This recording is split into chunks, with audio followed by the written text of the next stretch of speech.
আসন্ন 2024 লোকসভা নির্বাচন উপলক্ষে ভারতীয় তৃণমূল কংগ্রেসের নির্বাচনী প্রচারের উদ্দেশ্যে কোচবিহার জেলায় তফসিলি সংলাপ কর্মসূচি সূচনা করা হলো আজ কোচবিহার পৌরসভা কল্যাণ ভবনের সামনে থেকে। এদিন ডক্টর ভীমরাও আম্বেদকরের মূর্তিতে মাল্যদান করে শ্রদ্ধা জ্ঞাপনের পর সবুজ পতাকা নেড়ে তফসিলি সংলাপে সুসজ্জিত গাড়ি শোভাযাত্রা শুরু করে তারা।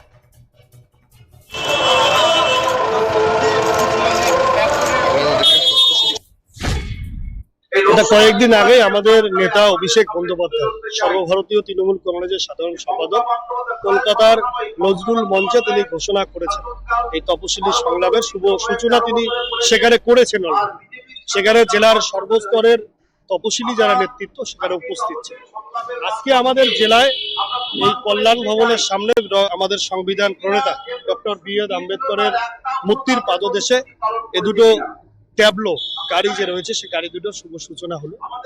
মূল উদ্দেশ্য যেটা আমাদের নেত্রী মমতা বন্দ্যোপাধ্যায় তপশিলি যে সমস্ত জাতির মানুষ যারা রয়েছে তাদের জন্য কি কি করেছেন সেটা যেমন আমরা মানুষের সামনে এই গাড়িতে আমাদের দলের তপশিলি যারা নেতৃত্ব রয়েছেন তারা থাকবেন, তারা মানুষের সামনে তুলে ধরবেন।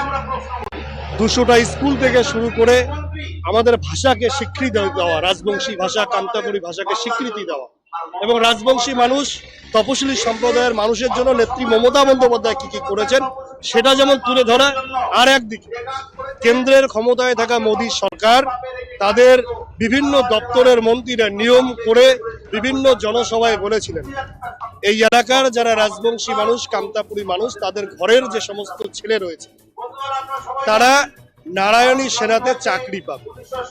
তারা বলেছিলেন কোচবিহারকে গ শ্রেণীর রাজ্য তারা করবে, কিন্তু আজকের দিনে দাঁড়িয়ে আমরা দেখছি প্রত্যেকটা প্রতিশ্রুতি মিথ্যে প্রতিশ্রুতি।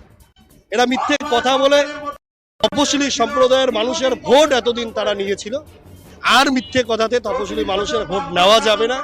তার জন্যই এই ট্যাবলো গাড়িগুলো বিভিন্ন গ্রামে যে সমস্ত গ্রামে তপশিলি মানুষ রয়েছেন, এসসি মানুষ রয়েছেন তাদের কাছে পৌঁছবেন, তাদের সঙ্গে আলোচনা করবেন, মমতা বন্দ্যোপাধ্যায়ের উন্নয়ন তুলে ধরবেন এবং বিজেপিরা যে মিথ্যে প্রতিশ্রুতি দিয়েছিল এতদিন যাবত সেটা তুলে ধরবেন।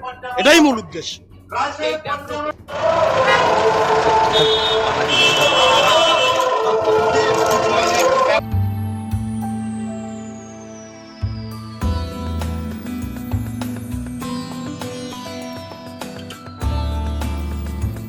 Hotel Poddar residency, RRN road, Canara ব্যাংকের বিপরীতে, কোচবিহার।